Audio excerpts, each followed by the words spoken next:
We're entering the month of Iyar. And as I mentioned yesterday, in the modern period, Iyar has special significance, but also even in the time of the Tanakh. If you look up in Sefer Malachim Bet or Kings 2, uh, this is the month when construction of the Beit Rishon, the first temple, was begun.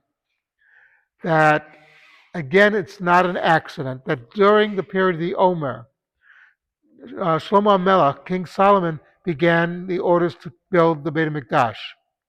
But of course, it wouldn't happen by accident. It wasn't just off the top of his head. His father had laid down plans for the temple. His father had made all the plans. Shlomo was merely carrying out his father's plans. And he chose, of all people, to be the chief architect, Chaim Abith, who is known in many circles that that his father was not Jewish, and his father died when he was a young kid, so he's called the widow's son. We don't hear, and by the way, this is the only time we hear about him. I think he gets about 2 or 3 lines in the entire Bible. But the important thing here is he chose somebody of no social status, somebody who doesn't have a pedigree, background, etc.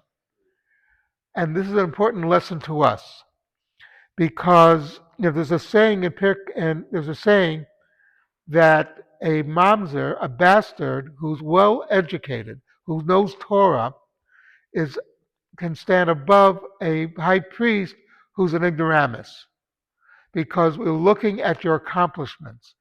To be a priest in the temple, to be a Kohen, you have to be descended from Kohanim. You're descended from Aaron. That's your entire accomplishment to get to there. To learn Torah, you have to put in the work. Chaim Abith put in the work. He was known for being a great artisan. But that didn't happen because of who his father was. We don't know who his father was. His father died early.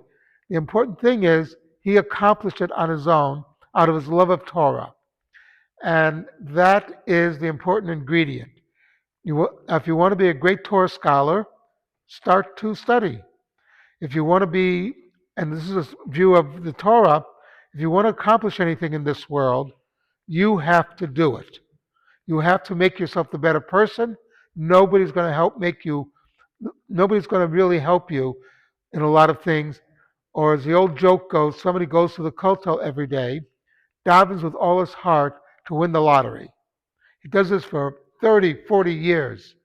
And the angels they go to God and say, why don't you let him win the lottery? The guy really wants to win it.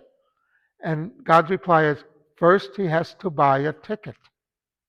He has to buy a ticket for the lottery. I can't help him if he doesn't do it. You have to do something yourself. And that's one of the lessons that we have of the building of the Beit Rishon, that it wasn't done, the architect was not some famous person, but somebody with a humble background who made himself great. Something to think about. We still have a minyan? Okay, Kaddish Rabbanan.